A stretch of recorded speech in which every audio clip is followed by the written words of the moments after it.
Hello friends, this is SP Singh and welcome to smarter everyday. प्यारे दोस्तों, जैसा कि आपको पता है कि हम लोग सीटेट दिसंबर 2025 को टारगेट करते हुए सीटेट के जो प्रीवियस ईयर क्वेश्चन पेपर्स हैं उनको हल कर रहे हैं। ठीक है, और आज ये हमारे सामने जो क्वेश्चन पेपर है यह 21 जनवरी 2024 को जो पेपर हुआ था, सेकंड पेपर। ये कौन सा पेपर है? सेकंड पेपर है। इसका सीडीपी पोर्शन आज हम लोग हल करेंगे। ठीक है, कल भी हम लोग जो 21 जनवरी 2024 को जो पेपर हुआ था फर्स्ट पेपर, उसका सीडीपी पोर्शन हल किया था। आज हम लोग सेकंड पेपर है जिसका सीडीपी पोर्शन हम लोग हल करेंगे। ठीक है, और बहुत डिटेल में, बहुत बेहतर तरीके से एक एक ऑप्शन को हम क्लियर करते हैं। तो आइए शुरू करते हैं और पहला ही क्वेश्चन आपके सामने है। क्वेश्चन कहता है, देखिए बड़े ध्यान से पढ़िएगा। क्वेश्चन कहता है, एक शिक्षिका ने, एक टीचर ने ये देखा कि उसका एक छात्र बहुत विचलित है, बहुत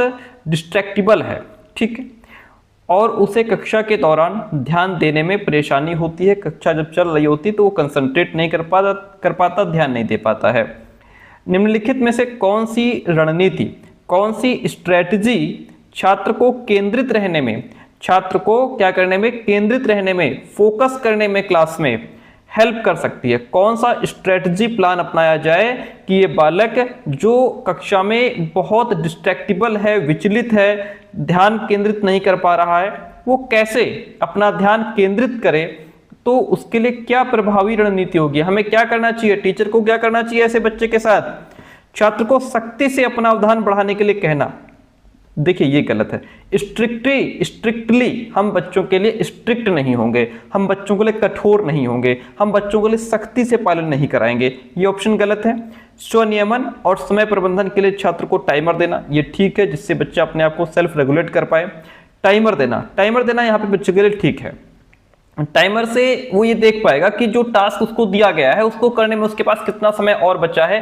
अगर समय कम बचा है तो काम को स्पीड देनी होगी। जब उसके पास टाइमर होगा, वो देखेगा कि मुझे ये टास्क दिया था, इसके लिए टाइम कम है और मुझे स्पीड बढ़ानी चाहिए। इससे उसका जो ध्यान है वो ज्यादा कंसंट्रेट हो पाएगा, है ना, और वो अपने टाइम को ठीक से मैनेज कर पाएगा।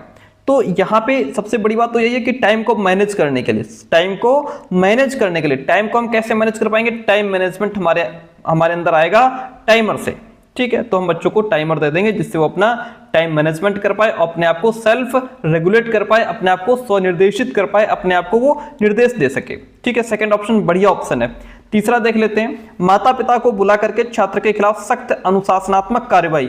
बिल्कुल गलत बात है, हम बच्चों के लिए बिल्कुल स्ट्रिक्ट होंगे ही नहीं, और फिर किस किस बालक के पेरेंट्स को हम बुलाते घूमेंगे, गलत बात है।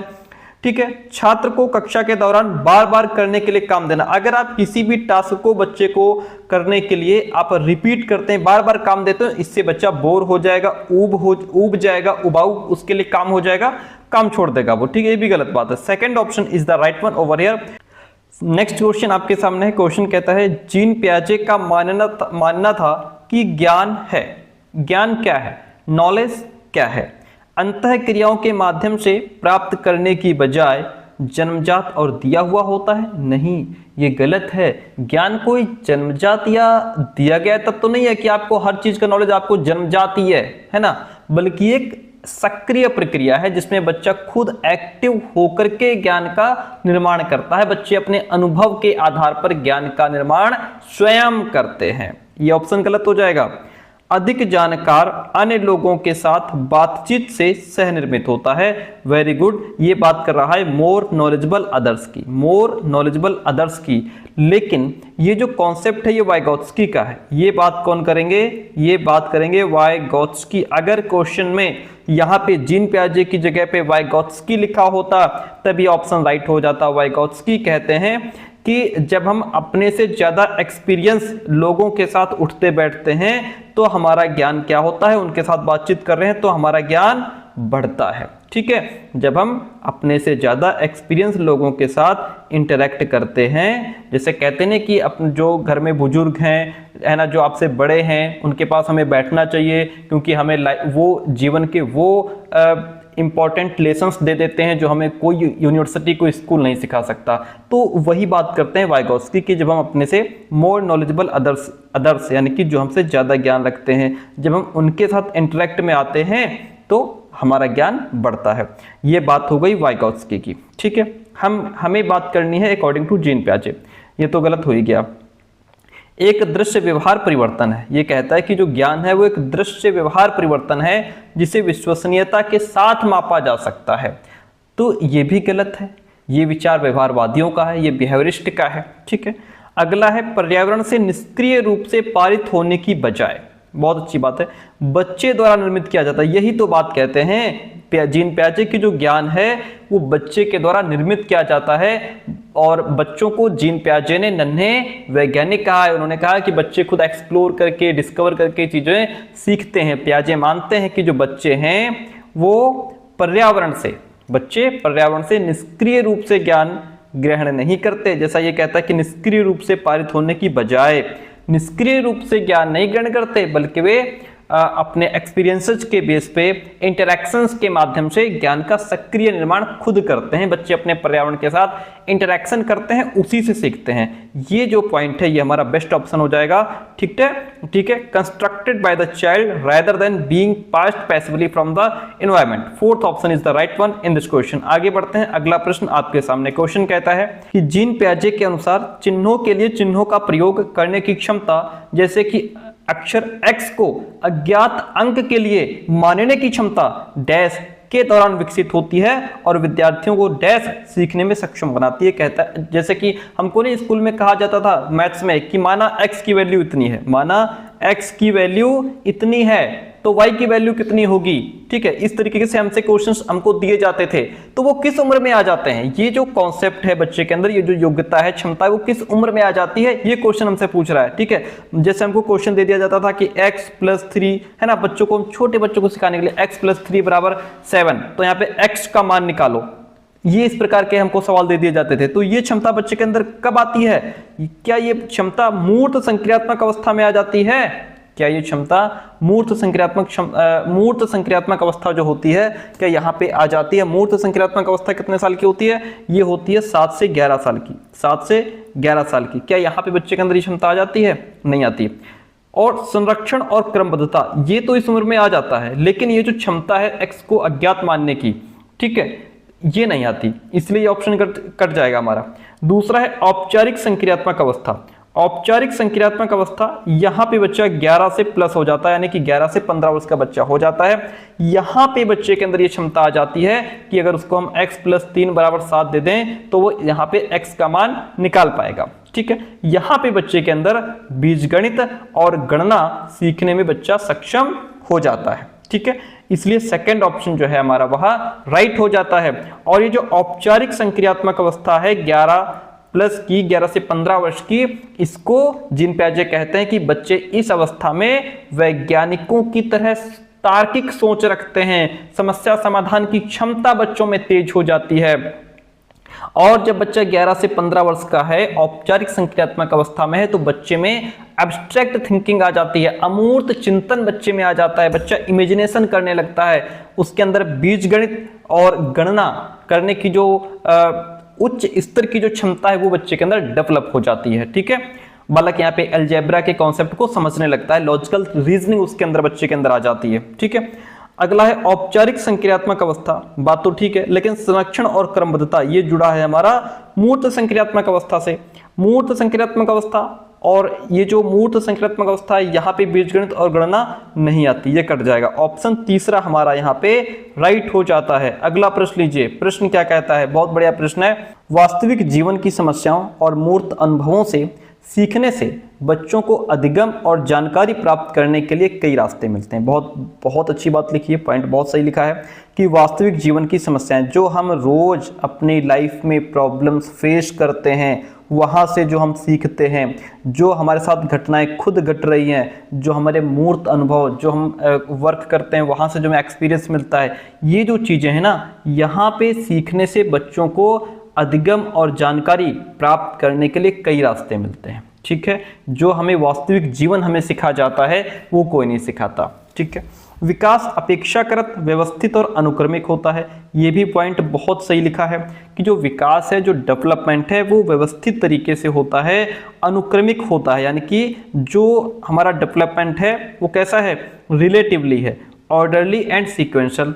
कैसे चलता है, ऑर्डर में चलता है, सीक्वेंस में चलता है। भाई अगर हम फिजिकल डेवलपमेंट की बात करें, किसकी बात करें, अगर हम शारीरिक विकास की बात करें तो बच्चा पहले गर्दन को संभालना सीखता है, फिर बैठना सीखता है, फिर घुटनों के बल चलना रेंगना सीखता है, फिर खड़ा होना, फिर अंत में चलना सीखता है, चाहे वो दुनिया में किसी कोने का बच्चा हो, ठीक है। ऐसा इसमें कोई बच्चा पहले चलने लगे फिर बैठना सीखे, ऐसा नहीं हो सकता। ये एक अनुक्रमिक और क्या है, व्यवस्थित है, ये व्यवस्थित और अनुक्रमिक है।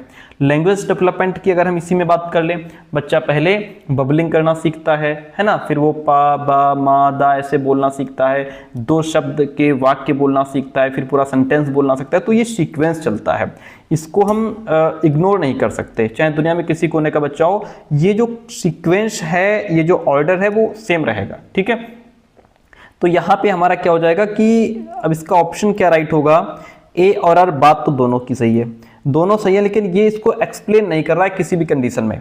तो ए और आर दोनों सही है, लेकिन ए की आर सही व्याख्या नहीं करता है, इसलिए ऑप्शन फर्स्ट राइट हो जाएगा। हम बढ़ेंगे नेक्स्ट क्वेश्चन की तरफ, और अगला प्रश्न हमसे कहता है, देखिएगा कि निम्नलिखित में से कौन प्रगतिशील शिक्षा में, किसकी बात हो रही है, प्रोग्रेसिव एजुकेशन की बात हो रही है, प्रगतिशील शिक्षा में शिक्षक की भूमिका का सबसे अच्छा वर्णन करता है। देखिएगा, शिक्षक बच्चों को प्रयोग करने के लिए विविध सामग्री प्रदान करता है। Very good. यहाँ पे जो टीचर है वो बच्चों को क्या कर रहा है, कई प्रकार की सामग्री उपलब्ध करा रहा है ताकि बच्चे प्रयोग करके सीख सकें, बच्चे लर्न करें। कैसे, बाय डूइंग, यानी कि करके सीखें।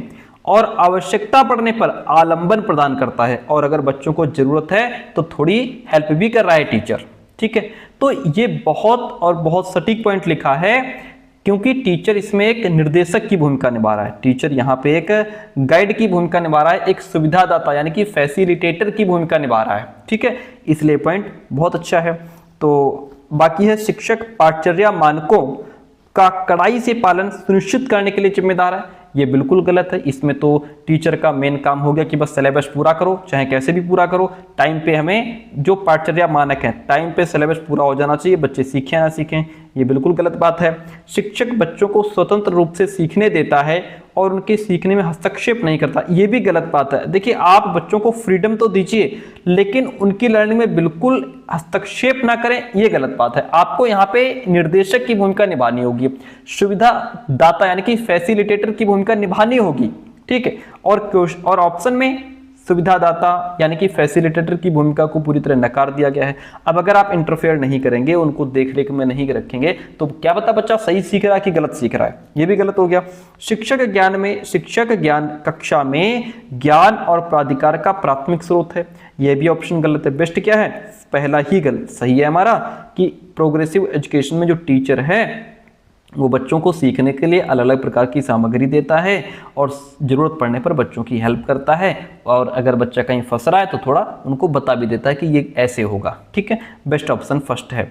अगला प्रश्न लीजिए। अगला प्रश्न हमारे सामने है और कहता है कि निम्नलिखित में से कौन सा समाजीकरण की प्रक्रिया की विशेषताएं हैं। समाजीकरण, सोशलाइजेशन की बात हो रही है, किसकी बात हो रही है, सोशलाइजेशन की बात हो रही है, समाजीकरण की बात हो रही है। सर समाजीकरण क्या होता है, पहले तो ये बता दो। समाजीकरण यानी कि सोशलाइजेशन जो है ये वो प्रोसेस होता है जिसके माध्यम से बालक समाज के मूल्य, आदर्श, परंपराएं और समाज में लोगों के साथ कैसे व्यवहार करना है, कैसे उठना बैठना है, ये सारी चीजें सीखता है और समाज का एक एक्टिव मेंबर बनता है, ठीक है। ये प्रक्रिया जीवन भर चलती है और ये जो प्रक्रिया है ना वो बड़ा जटिल होती है, ठीक है।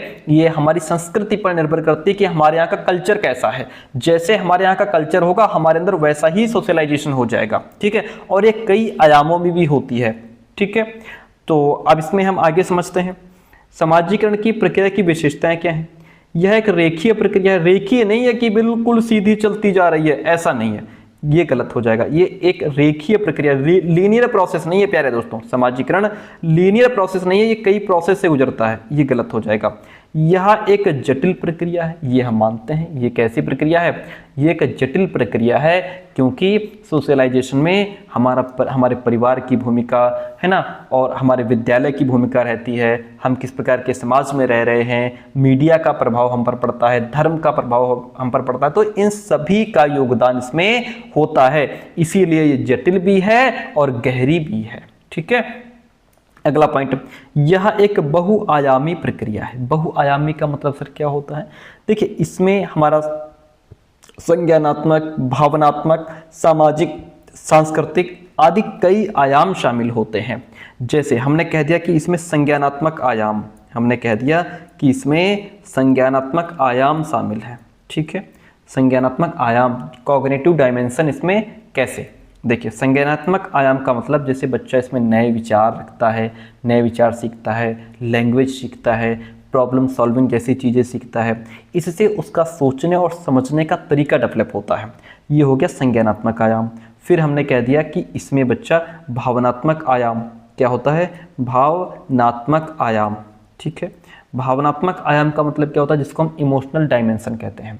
यहाँ पे बालक अपनी भावनाओं को पहचानना और कैसे उन इमोशंस पर कंट्रोल करना है, ये चीज़ें सीखता है भावनात्मक आयाम में। जैसे अगर हम हार गए हैं किसी गेम में या परीक्षा में फेल हो गए, तो हमें गुस्सा नहीं होना है, या और अगर हमारा दोस्त है, दोस्त अगर वो दुख में है, तो हमें उसके प्रति सहानुभूति दिखानी है। इससे वो भावनात्मक रूप से यानी कि इमोशनली मजबूत होता है। ठीक है, तो ये एक बहुआयामी प्रक्रिया है। अच्छा, यहाँ पे अगर हम कहें कि सामाजिक आयाम, या हम कहें कि जैसे सांस्कृतिक आयाम का प्रभाव यहाँ पे पड़ता है, सांस्कृतिक आयाम का प्रभाव यहाँ पे पड़ता है। सांस्कृतिक आयाम क्या होता है? बच्चा अपने समाज की भाषा, परंपराएं, रीति रिवाज, वहाँ उसके मूल्य, उसकी नैतिक मूल्य, उसके आदर्श, ये सारी चीज़ें सीखता है। जैसे टीचर्स को प्रणाम करना है, नमस्ते करना है, और झूठ नहीं बोलना है, और अपने से बड़ों का कहना मानना है। तो ये सब चीज़ें उसे अपनी संस्कृति और पहचान से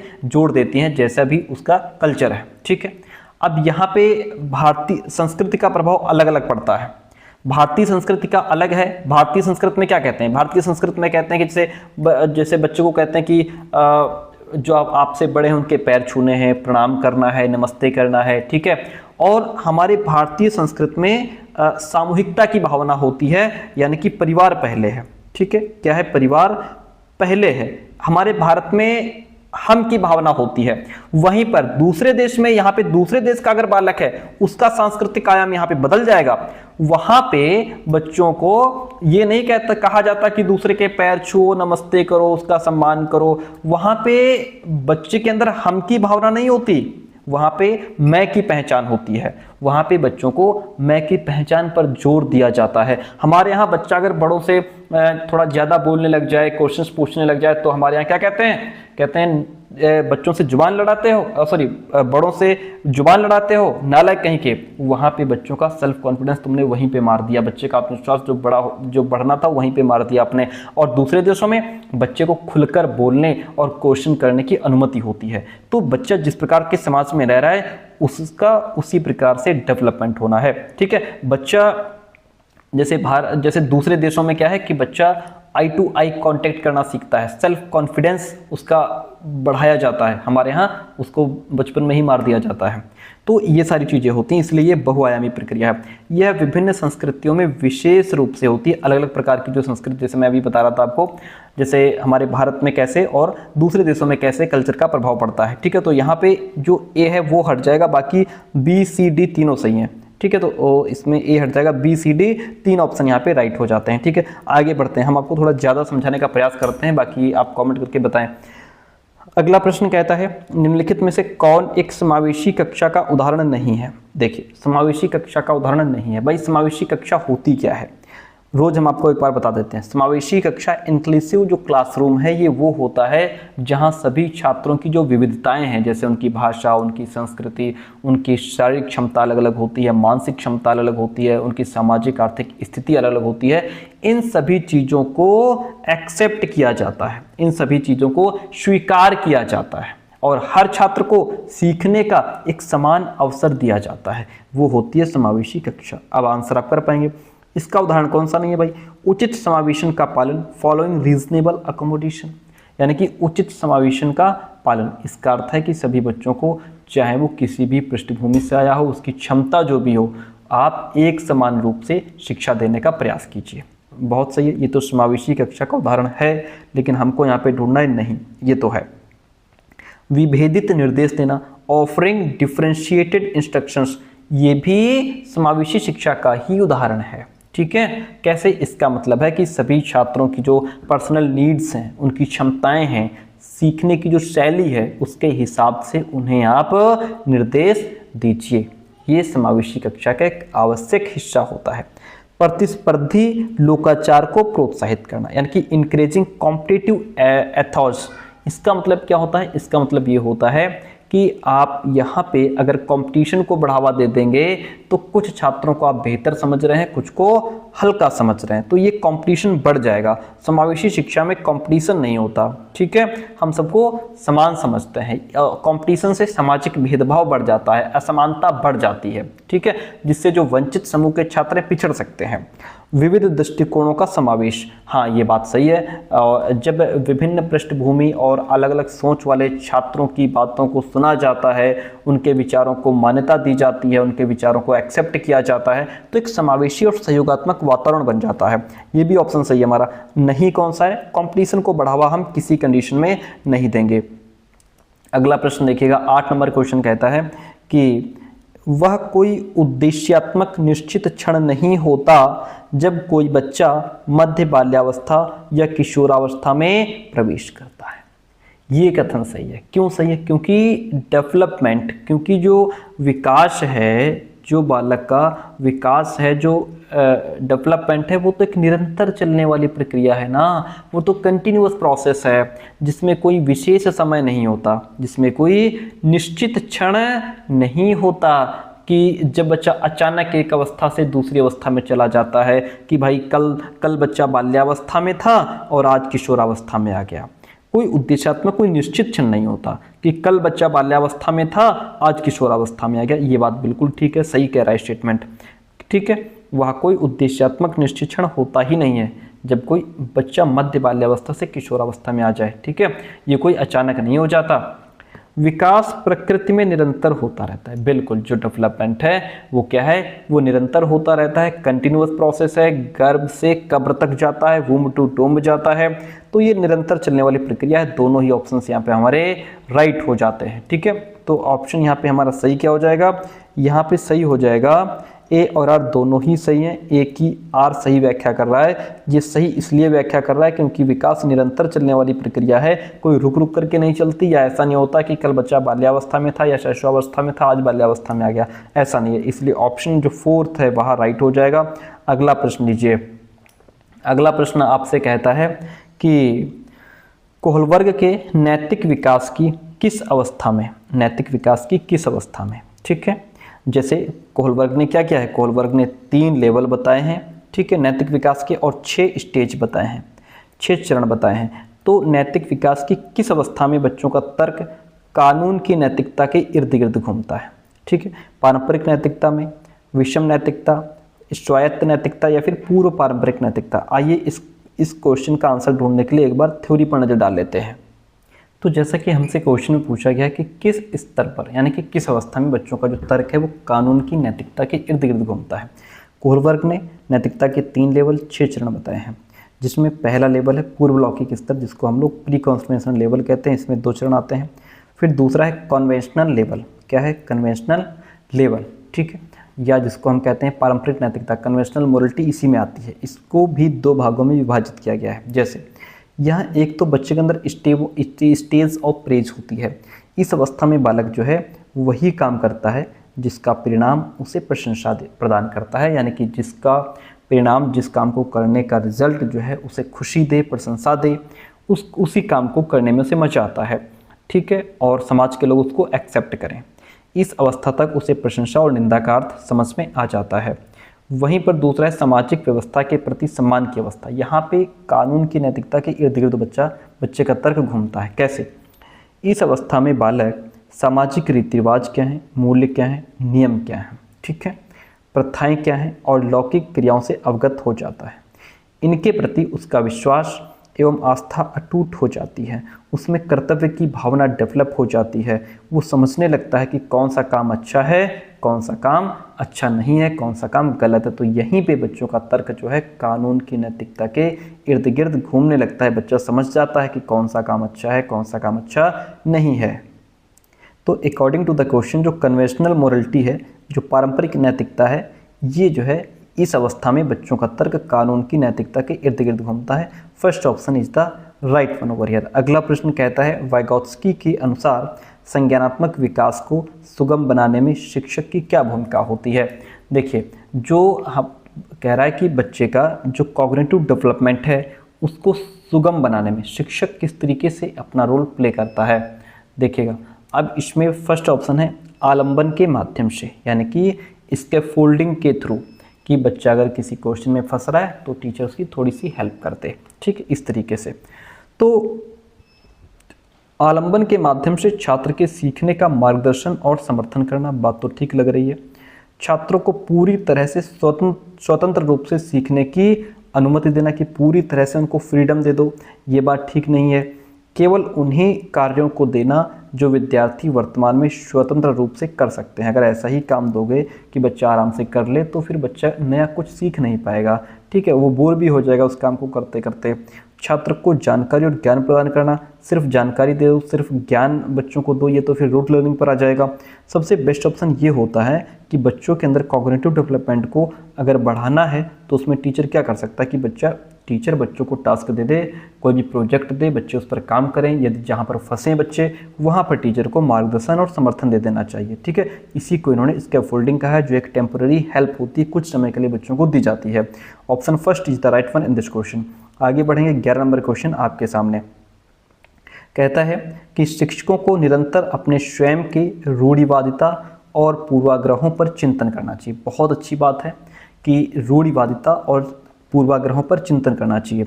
रूढ़िवादिता क्या होती है, स्टीरियोटाइप क्या होता है। स्टीरियोटाइप का मतलब होता है कि हम किसी भी व्यक्ति या किसी समूह के बारे में, किसी ग्रुप के बारे में, किसी समाज के बारे में, किसी जाति के बारे में पहले से जो धारणा बना लेते हैं, जो कई बार सही नहीं होती है। जो हमारे अंदर वो धारणा बनी है उस समाज को लेकर के, उस समुदाय को लेकर के, उस व्यक्ति को लेकर के जो धारणा हमारे अंदर बनी है ना, वही रूढ़िवादिता है, ठीक है। और जैसे यहाँ पे रूढ़िवादिता का मतलब, जैसे लड़कियां गणित में कमज़ोर होती हैं, ठीक है, ये हमने मान लिया, वर्षों पहले मान लिया था, हमें लोगों ने बताया, कई बार टीचर्स ने बताया, समाज में लोगों ने कहा कि लड़कियां ऐसे काम नहीं कर पाती हैं, ठीक है, वो सिर्फ जो है सरल सब्जेक्ट हो गए ऐसे पढ़ पाती हैं। तो ये हमारे अंदर वो धारणा बना दी गई है ना, स्टीरियोटाइप हमारे अंदर वो भर दिया गया है। तो यह वही रूढ़िवादिता है कि लड़कियाँ गणित में कमज़ोर होती हैं। या टीचर ये मान ले कि गांव के बच्चे उतने समझदार नहीं होते जितने शहर के होते हैं, ये रूढ़िवादिता है, ठीक है। या ये मान लें कि कुछ जातियां पढ़ाई में तेज होती हैं, कुछ ऐसे जाति के बच्चे, कोई स्पेसिफिक हम जाति मान लें कि उस जाति के बच्चे पढ़ाई में तेज होते हैं, ठीक है, ये रूढ़िवादिता हो जाएगी, ठीक है। ये सब क्या है, ये रूढ़िवादी सोच, ठीक है। तो छात्र को निरंतर अपने स्वयं की रूढ़िवादिता को चेक करना चाहिए कि मैं कहीं ऐसा तो नहीं है कि मैं सिर्फ गांव के बच्चों को ये मान लिया है कि ये हल्के होते हैं, कमज़ोर होते हैं, शहर के बच्चे तेज होते हैं, या हम ये तो नहीं मान के चल रहे हम कि लड़कियां मैथ्स में कमज़ोर हैं, ये तो नहीं मान के चल रहे। पूर्वाग्रहों पर चिंतन करना चाहिए। पूर्वाग्रह क्या होता है सर? पूर्वाग्रह और रूढ़िवादिता दोनों अलग अलग चीज़ें हैं। पूर्वाग्रह का मतलब होता है बायस। बायस का मतलब हम किसी एक तरफ झुक जाते हैं, किसी के प्रति हमारा झुकाव, या जब हम पक्षपातपूर्ण सोच रखते हैं, चाहे वो सकारात्मक हो या नकारात्मक हो, तब वो उसे कहते हैं बायस। जैसे बायस का मतलब ये है कि एक टीचर जो है वो केवल ऐसे बच्चों को ज़्यादा इंपॉर्टेंस देता है जो अच्छे कपड़े पहन करके आते हैं, जो बढ़िया देखने में बच्चे सुंदर हैं, जो अच्छे कपड़े पहन के आते हैं, उसको टीचर ज़्यादा महत्व दे रहा है, ज़्यादा इंपॉर्टेंस दे रहा है। तो ये बायसनेस हो गया कि आप एक तरफ झुके हैं कि जो अच्छे बच्चे दिख रहे हैं आप उनसे ज़्यादा प्यार करते हैं, उनको ज़्यादा समझाते हैं। जो बच्चे बेचारे गरीब घर से आते हैं, अच्छे कपड़े नहीं है, देखने में अच्छे नहीं है, आप उन पर ध्यान ही नहीं दे रहे हो। यहाँ पे बायसनेस हो जाएगा। यहाँ रूढ़िवादिता नहीं है, यहाँ बायसनेस हो जाएगा। यानी कि अमीर घर से बच्चा आता है उसको ज़्यादा महत्व दे रहे हो, जो गरीब घर से बालक आया है उस पर आप ध्यान ही नहीं दे रहे हो, ये बायसनेस है। किसी छात्र को उसके धर्म या जाति की वजह से कमजोर मान लेना, ये बायसनेस है कि आप एक किसी पर्टिकुलर धर्म की तरफ झुके हो, ये बायसनेस हो गया। अब आगे क्वेश्चन पढ़ो। तो शिक्षक को निरंतर अपने अंदर ये चेक कर लेना चाहिए, मेरे अंदर रूढ़िवादिता तो नहीं है, मेरे अंदर पूर्वाग्रह तो नहीं है, मैं पूर्वाग्रह का शिकार तो नहीं हूँ, ठीक है, ये चेक कर लेना चाहिए। ओके, इतनी बात क्लियर है। सांस्कृतिक रूप से उत्तरदायी शिक्षण का अर्थ है कि शिक्षक चिंतनशील हो। इसका मतलब क्या होता है, इसको समझिए। देखिए, पहले जब क्वेश्चन की भाषा समझ पाएंगे तभी आंसर कर पाएंगे। सांस्कृतिक रूप से उत्तरदायी शिक्षण ये क्या होता है? इसका मतलब है कि टीचर इस तरीके से पढ़ाए कि जो छात्रों की संस्कृति है, भाषा है, जो भी उनका बैकग्राउंड रहा है या जो भी उनको एक्सपीरियंसेस हैं, जो अनुभव हैं, उनको समझे टीचर, ठीक है, उनको सम्मान दे अलग, क्योंकि आपकी क्लास में अलग अलग जाति, धर्म, संस्कृति, समुदाय के बच्चे आए हैं, अलग अलग पृष्ठभूमि से बच्चे आए हैं। तो ऐसा शिक्षण करो कि सभी बच्चों को लगे कि हमारे मतलब की बात है। अगर किसी क्लास में अलग अलग क्षेत्र से बच्चे आए हैं, उनकी भाषाएं अलग अलग हैं, तो टीचर एक ऐसा एटमॉस्फेयर तैयार करे जिसमें सभी बालकों की पृष्ठभूमि को मान्यता मिले, सभी की संस्कृति को मान्यता मिले, सभी की भाषा को मान्यता मिले, ठीक है। तो यहाँ पे ये बात समझ गए आप। उत्तरदायी शिक्षण का अर्थ है शिक्षक चिंतनशील हो। चिंतनशील का मतलब क्या है कि शिक्षक खुद के व्यवहार, अपनी सोच, अपनी मान्यताओं पर विचार करे। उसे ये देखना चाहिए कि क्या वो किसी छात्र के प्रति भेदभाव तो नहीं कर रहा है, उसकी सोच रूढ़िवादी तो नहीं है, वो किसी बायसनेस से तो नहीं घिरा है, वो पूर्वाग्रह तो नहीं रख रहा है। ये सारी चीज़ें टीचर के अंदर होनी चाहिए, ठीक है। तो यहाँ पे क्या हो जाएगा हमारा, यहाँ पे आपका जो ऑप्शन है ए और आर दोनों सही हैं। ए की आर सही व्याख्या कर रहा है। हमने बड़े प्यार से क्वेश्चन को समझाया है, एक एक वर्ड आपको समझा दिया, ठीक है। ओके, ए की आर सही व्याख्या यहाँ पे कर रहा है। Fourth one is the right one in this question. चलिए चलते हैं क्वेश्चन नंबर 12 की तरफ कि किशोरावस्था के बारे में निम्नलिखित में से कौन सा कथन सही नहीं है। जो गलत ढूंढना है, जो गलत है वो आपको ढूंढना है। किशोरावस्था को आमतौर पर यौवन को शुरू करने के लिए माना जाता है कि यहाँ से बिगिन विद प्यूबर्टी, बच्चे का यौवन शुरू हो रहा है। ये एक ऐसी प्रक्रिया है जो यौन परिपक्वता, यहाँ बच्चे के अंदर क्या है, सेक्सुअल मैच्योरिटी आ जाती है और पुनरुत्पादन की क्षमता की ओर ले जाती है। And the ability of reproduce की क्षमता बच्चे के अंदर डेवलप होती। बात ठीक है, 12 से 18 वर्ष की उम्र है किशोरावस्था, और वहाँ पे बच्चे के अंदर ये चेंजेस आ रहे होते हैं। किशोरावस्था जो है ये बचपन और वयस्कता के बीच विकासात्मक संक्रमण है। बचपन आपका बचपन है 6 से 12 साल का, ठीक है, और वयस्कावस्था 18 से ऊपर की। तो यहाँ पे ये जो 12 से 18 के बीच का जो समय है, ये वाला समय, ये क्या है, ये किशोरावस्था है। ये इनके बीच का विकासात्मक संक्रमण है जिसमें बच्चे के अंदर शारीरिक चेंजेस आ रहे होते हैं। बच्चे में दाढ़ी मूंछ आ रही होती है, कंधे चौड़े हो रहे होते हैं, आवाज़ में भारीपन आ रहा होता है, ठीक है। उसके अंदर संज्ञानात्मक परिवर्तन, बच्चा बहुत जल्दी क्रोधित हो जाता है, बहुत जल्दी हर्ष उल्लास से भर जाता है, उत्साहित बहुत जल्दी हो जाता है, डिमोटिवेट बहुत जल्दी होता है। मनोसामाजिक परिवर्तन यहाँ पे देखने को मिलते हैं। ये दोनों ही विशेषताएं हैं किशोरावस्था की। हमें नहीं ढूंढना है गलत ढूंढना है। विभिन्न संस्कृतियों के बच्चे एक समान तरीके से किशोरावस्था में प्रवेश करते हैं और इसे अनुभव करते हैं। ये गलत है।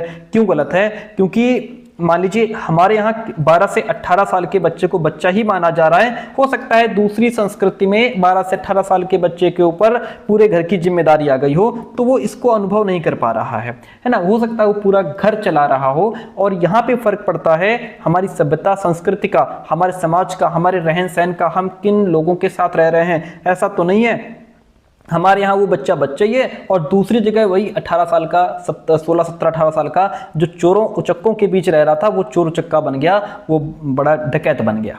ठीक, ये फर्क पड़ता है कि हम किस प्रकार के समाज में रह रहे हैं। कोई नशे की लत में लग गया तो कहीं कोई बहुत अच्छी पढ़ाई कर रहा है, कोई पढ़ाई की तरफ झुका है, कोई नशे की चलन में है। ठीक है, तो यहाँ पे प्रभाव पड़ता है कि वो किस प्रकार के एटमॉस्फेयर में रह रहा है। ये सारी चीज़ें यहाँ पे प्रभावित करती हैं बच्चे को। ठीक है, चलिए, तो ये बात सही, ये किशोरावस्था के बारे में सही नहीं है कि वो हर जगह समान तरीके से ही किशोरावस्था में प्रवेश करते हैं और इसे अनुभव करते हैं। ये सही नहीं है। ये डिपेंड करता है किस प्रकार के उसके परिवार का माहौल क्या है। परिवार में उसको जो है कि डर का माहौल तो नहीं है, परिवार में उसको आज़ादी मिली है कि नहीं मिली है, उसके अंदर आत्मविश्वास है कि नहीं है।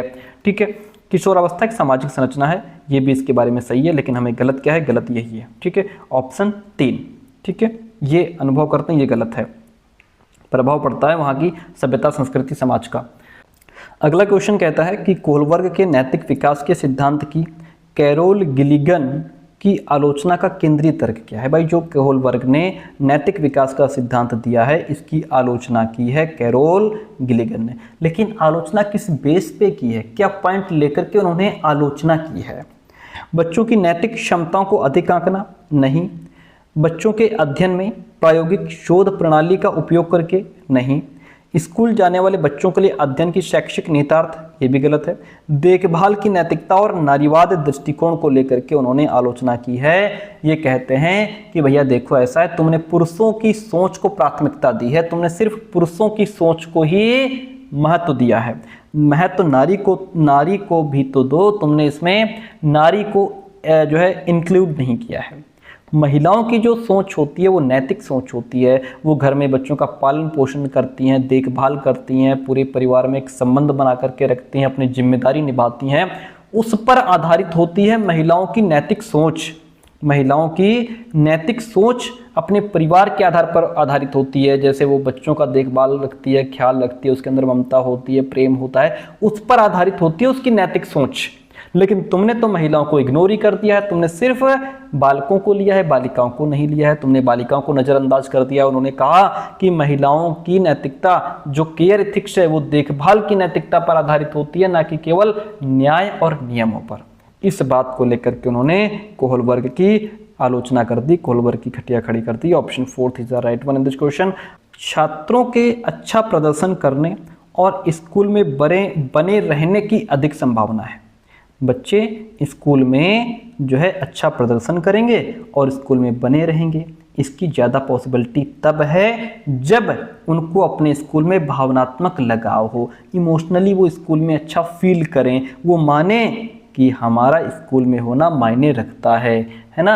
जैसे जो किशोरावस्था में बच्चे होते हैं ना, वो अगर स्कूल ना जाएं तो कहते हैं कि आज हम स्कूल नहीं गए होंगे तो हमको लोग याद कर रहे होंगे, हमारे साथी लोग याद कर रहे होंगे, हमें टीचर याद कर रहे होंगे, ऐसा उनको फील होता है। और ये ठीक भी है कि भावनात्मक रूप से अगर बच्चा जुड़ा है तो रोज़ स्कूल जाएगा, है ना। इमोशनली अगर किसी से जुड़ा है तो स्कूल जाएगा, ठीक है। अच्छा, भावनात्मक लगाव क्या है? भावनात्मक लगाव भाई ये एक हमारे आंतरिक भावना होती है जिसमें बच्चा महसूस करता है कि वो स्कूल का एक हिस्सा है ना। जैसे वो मान लीजिए अगर बच्चा टीचर से बात करे, सहज महसूस करे तो उसको अच्छा लगेगा, है ना। ऐसा ना हो कि टीचर से बात करते समय बहुत अंदर से कांप रहा हो, डर हो, टीचर डंडे के बल पे बात करता हो, तो बच्चा कहाँ स्कूल जाएगा। टीचर बच्चे को क्या लगना चाहिए, वो स्कूल अगर जाता है वो भावनात्मक रूप से तभी जुड़ा रहेगा जब टीचर से अच्छे से बात कर पाएगा, उसके दोस्त हैं और जिनके साथ वो अच्छा महसूस कर पाता है, अपने दोस्तों के साथ रहता है, और जो स्कूल की जो एक्टिविटीज़ हैं उनमें वो पार्टिसिपेट कर पाए, उसमें उसको इंटरेस्ट हो, स्कूल में जो क्रिकेट हो रहा है, कबड्डी हो रही, उसमें वो पार्टिसिपेट करता हो, उसमें इंटरेस्ट रखता हो। स्कूल में उसकी जो बात है, उसके जो विचार हैं, उसकी जो राय है, उसको महत्व दिया जाता हो, उसकी प्रेजेंट को महत्व दिया जाता है कि तुम आए हो, अच्छी बात है, ठीक है। ये होती हैं भावनात्मक लगाव, ठीक है। ये पॉइंट सही है। भावनाएं सीखने में बहुत महत्वपूर्ण रोल प्ले करती हैं। कैसे? भाई देखिए, भावनाएं दो तरीके की होती हैं, एक होती है सकारात्मक भावना, एक होती है सकारात्मक। अच्छा, ये क्वेश्चन रोज हमसे एक बार पूछ लेता है, हर पेपर में पूछ रहा है, इमोशंस और कॉग्निशन, ठीक है। भावनाएं सीखने में महत्वपूर्ण होती हैं। इमोशंस और कॉग्निशन दोनों रोज हर पेपर में एक क्वेश्चन डाल जरूर देते हैं ये लोग, इमोशन और कॉग्निशन का। भावनाएं दो तरीके की होती हैं, एक होती है सकारात्मक भावना। सकारात्मक भावना क्या होती है? जिसमें हमारे अंदर उत्साह हो, आत्मविश्वास हो, हम खुशी महसूस करें, हम मोटिवेटेड फील करें, वो है सकारात्मक भावना, जिसका प्रभाव सीधे हमारे कॉग्निशन पर पड़ता है, उससे हमारा ध्यान केंद्रित होता है, सीखने में हमारा इंटरेस्ट बढ़ता है। तो हमारी इमोशंस हमारे कॉग्निशन पर सीधा अटैक करती हैं। एक होती हैं नकारात्मक भावनाएं। क्या होती हैं सर? नकारात्मक भावनाएं। नकारात्मक भावनाएं वो होती है जैसे हमारे अंदर डर आ गया, हमारे अंदर शर्म है, हम तनाव में हैं, हम दुखी हैं, हम डरे हुए हैं, हम गुस्से में हैं। इससे क्या होगा? इससे हम अपने दिमाग को, हमारे कॉग्निशन को, मस्तिष्क को कंसंट्रेट नहीं कर पाएंगे, टॉपिक समझ में ही नहीं आएगा, याद रख नहीं पाएंगे, चीज़ों को याद रखने की क्षमता भी घट जाएगी। तो इसका ऐसे प्रभाव पड़ता है। तो हमारी इमोशंस हमारी लर्निंग में बहुत इंपॉर्टेंट रोल प्ले करती हैं। और भाई अगर बच्चा भावनात्मक रूप से स्कूल में जुड़ा है तो रोज स्कूल आएगा। दोनों बातें सही हैं, ए और आर दोनों सही हैं, ए की आर सही व्याख्या कर रहा है। ठीक है, अगला प्रश्न 15 नंबर क्वेश्चन लीजिए और कहता है कि निम्नलिखित में से कौन सा संरचनावादी अधिगम सिद्धांत का मूल सिद्धांत है। संरचनावादी अधिगम जो है इसका मूल सिद्धांत क्या है।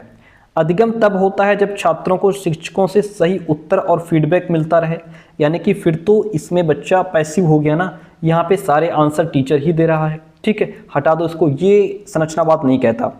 छात्र अपने पर्यावरण के साथ सक्रिय संलग्नता के माध्यम से अपने ज्ञान का निर्माण करते हैं। भाई संरचनावाद क्या कहता है, यही तो कहता है जो हमारा कंस्ट्रक्टिविस्ट लर्निंग थ्योरी है। संरचनावाद मानता है कि ज्ञान बाहर से नहीं दिया जाता है ना, बल्कि छात्र स्वयं अपने एक्सपीरियंसेस के बेस पे, अपने थॉट्स के बेस पे, अपने सोच के आधार पर ज्ञान निर्मित करता है। ये बात बिल्कुल ठीक है। और यहाँ निष्क्रिय प्रक्रिया, अधिगम मुख्य रूप से एक निष्क्रिय प्रक्रिया है, नहीं अधिगम जो है निष्क्रिय प्रक्रिया नहीं है। अधिगम आप तभी कर सकते हैं जब एक्टिव होंगे। शिक्षकों के छात्रों को प्रत्यक्ष निर्देश और स्पष्ट मार्गदर्शन प्रदान करना चाहिए। शिक्षकों के छात्रों को प्रत्यक्ष निर्देश और स्पष्ट मार्गदर्शन, भाई यहाँ पे आप सिर्फ डायरेक्ट इंस्ट्रक्शन ही देते रहेंगे कब तक बच्चों को, ये भी गलत है। सीधी सी बात है, सेकंड ऑप्शन आपका राइट हो जाता है। हम बढ़ेंगे नेक्स्ट क्वेश्चन की तरफ। अगला प्रश्न कहता है, देखिए क्या कहता है कि सुजाता नृत्य प्रतियोगिता में, जो सुजाता है वो क्या है, वो डांस कंपटीशन में केवल इसलिए उत्सुकता से भाग लेती है क्योंकि वो नगद का प्रथम पुरस्कार जीतने में रुचि रखती है। वो सिर्फ इसलिए पार्टिसिपेट कर रही है डांस कंपटीशन में कि जो नगद पुरस्कार है वो बस वो जीत जाए, चाहे उसमें जो है कुछ रुपए रखे हों या कोई चीज़ रखी हो, कि जैसे मान लीजिए तुम्हें घड़ी दी जाएगी या कोई पेन दिया जाएगा बढ़िया, या टिफ़िन दिया जाएगा, ऐसा कोई भी नगद इनाम अगर रखा है वो उसको जीतना चाहती है। ठीक है, ऐसा नहीं कि वो डांस कॉम्पिटिशन में उसका मन है या अंदर से इच्छा हो रही है, नहीं, वो सिर्फ नगद पुरस्कार जीतना चाहती है। ये जो नगद पुरस्कार जीतना चाह रही है ये क्या है, ये बाहरी रूप से प्रेरित है, महारत उन्मुख शिक्षार्थी हो गई यहाँ पे, असफलता परिहार शिक्षार्थी हो गई, या आंतरिक रूप से प्रेरित है। प्यारे दोस्तों, यहाँ पे वो बाहरी रूप से प्रेरित है। दो प्रकार की अभिप्रेरणाएं होती हैं, एक बाहरी होती है, एक आंतरिक होती है। बाहरी जैसा यहाँ पे सुजाता है, वो सिर्फ बाहर का पुरस्कार जीतने के लिए डांस कॉम्पिटिशन में हिस्सा ले रही है, यानी कि वो बाहरी रूप से प्रेरित है, उसकी अंदर से कोई इच्छा नहीं है। ऑप्शन फर्स्ट राइट हो गया। महारत उन्मुख शिक्षार्थी वो होते हैं जो अपने सब्जेक्ट्स में मास्टरी हासिल करने के लिए पढ़ाई करें, जो अंदर से उनको पढ़ने में सेटिस्फैक्शन मिले, मजा आए। जैसे कि आप सीडीपी इसलिए नहीं पढ़ रहे कि सीटेट में आपके 30/30 आ जाएं, आप सीडीपी इसलिए पढ़ रहे हैं कि आप सीडीपी के बढ़िया टीचर बने, गहराई से आपको इसका अध्ययन हो जाए, एक एक पॉइंट आपको बहुत अच्छे से आ जाए, इसलिए आप पढ़ रहे हैं। आप इसमें मास्टरी हासिल करने के लिए, इसमें महारत हासिल करने के लिए पढ़ रहे हैं। जब महारत हासिल करने के लिए पढ़ेंगे तो 30 में 30 आ ही जाएंगे। ठीक है, तो वो होते हैं महारत उन्मुख शिक्षार्थी, जो कि यहाँ पे according to the question right नहीं है। असफलता परिहार शिक्षार्थी कौन होते हैं? ऐसे विद्यार्थी जो सिर्फ फेल होने से बचने के लिए काम करें, कि यार बस ऐसा ना, बस फेल ना हो किसी कंडीशन में, है ना। वो इसलिए नहीं पढ़ते कि वो सक्सेस हो जाएं, वो सफल हो जाएं, पास हो जाएं, वो इसलिए पढ़ रहे हैं, इसलिए काम कर रहे हैं कि बस फेल होने से बच रहे हैं। जैसे आप कहें कि सीटेट में बस हमारे 90 नंबर आ जाएं, बाकी एक नंबर भले फालतू ना है, बस हम फेल होने से बच जाएं, ये होता है असफलता परिहार शिक्षार्थी। आंतरिक रूप से प्रेरित वो होता है जो जैसे कि अपने उसकी इच्छा है काम को करने की, उसका मन है। जैसे सुजाता अगर यहाँ पे कहती कि वो डांस कंपटीशन में हिस्सा ले रही है क्योंकि उसका मन है, ठीक है, उसको इनाम मिले ना मिले कोई फर्क नहीं पड़ता, सिर्फ उसका मन है, तो वो होती आंतरिक रूप से प्रेरित। लेकिन वो पुरस्कार पाने के लिए यहाँ पे डांस कंपटीशन में हिस्सा ले रही है तो वो बाहरी रूप से प्रेरित है, इसलिए ऑप्शन फर्स्ट राइट हो जाता है। हम बढ़ते हैं नेक्स्ट क्वेश्चन की तरफ। 17 नंबर क्वेश्चन आपके सामने। क्वेश्चन कहता है, क्या कहता है क्वेश्चन, कि एक माध्यमिक स्कूल शिक्षक छात्रों को कॉन्सेप्ट्स और वास्तविक दुनिया के अनुप्रयोगों के बीच संबंध बनाने में मदद करके सार्थक सीखने को सक्षम बनाना चाहता है। एक माध्यमिक स्कूल का टीचर है, वो बालकों को जो कॉन्सेप्ट्स हैं वो और प्लस जो उनका रियल लाइफ है उससे जोड़ करके चीज़ों को पढ़ाना चाहता है, ठीक है, उससे सीखने में मदद करना चाहता है। निम्नलिखित में से कौन सी गतिविधि एक उपयुक्त शैक्षिक रणनीति होगी? कौन सा इसमें जो है वो बेस्ट स्ट्रेटजी होगा? विद्यार्थियों से बहुविकल्पीय प्रश्नों वाली कार्य पत्रक पूरी करने को कहें। अगर सिर्फ बहुविकल्पीय प्रश्न बच्चों को देंगे, ये रोट लर्निंग पर बेस्ड हो जाएगा, ये रोट लर्निंग पर बेस्ड हो जाएगा, इसलिए कट गया। विद्यार्थियों को उद्दीपक प्रतिक्रिया अनुबंध की विधि द्वारा सीखने को कहें। ये हमारा व्यवहारवादी दृष्टिकोण है, ये बिहेवियरिज्म पर बेस्ड है, ठीक है। इसमें क्या होता है, इसमें प्रतिक्रिया आधारित अभ्यास होता है, रिस्पॉन्स पर बेस्ड होता है, ना कि गहराई से सोचने पर या कल्पना से जुड़ता है। ये भी गलत हो जाएगा। हमें यहाँ पे क्या करना है, जहाँ पे बच्चा गहराई से चीज़ों को समझे, रियल जो हमारा रियल वर्ड है उससे कनेक्ट कर पाए अपने कॉन्सेप्ट को। छात्रों को छोटे समूहों में वर्तमान मुद्दे पर शोध करने दें और अपने निष्कर्ष कक्षा में प्रस्तुत करें। ये बात बिल्कुल ठीक है सर। इसका मतलब क्या है? इसका मतलब ये है कि यहाँ पे बच्चा जो है वो छोटे समूहों में, यानी कि वो उनको छोटे छोटे ग्रुप्स में डिवाइड कर दिया गया है। इससे एक तो जो कोलैबोरेटिव लर्निंग है वो डेवलप होगी बच्चे के अंदर, और फिर हम उनको कह रहे हैं कि वर्तमान मुद्दा जो भी है हमारे देश में, जो भी वर्तमान मुद्दा चल रहा है, वर्तमान मुद्दे ऐसे होते हैं जैसे जो हमारे जो भी टॉपिक हों, है ना, जो भी घटनाएं हैं, जो प्रॉब्लम्स हैं, जो आज के समय में हमारे समाज, हमारे देश या वर्ल्ड लेवल पर जो घटित हो रही हैं, उनकी बात हम करें, है ना। जैसे आजकल ट्रंप जो है वो टैरिफ को लेकर के बहुत बात कर रहे हैं, तो हम बच्चों को कह सकते हैं कि टैरिफ पर बात करो, तो ये वर्तमान मुद्दा है, ठीक है। या जैसे जगह जगह बाढ़ आ रही है, उसके बारे में कि जो बाढ़ है उस पर बालक बात करें, ठीक है। इस तरीके के जो करंट मुद्दे हैं उन पर बात होनी चाहिए, ठीक है। उस पर बच्चे शोध करें और फिर शोध करने के बाद फिर अपना निष्कर्ष निकालें, फिर उसमें अपना कंक्लूजन दें, अपने विचार कक्षा में बच्चे प्रस्तुत करें। इससे क्या होगा, इससे बच्चे जो रियल वर्ल्ड है, जो वास्तविक दुनिया है, उसको समझ पाएंगे।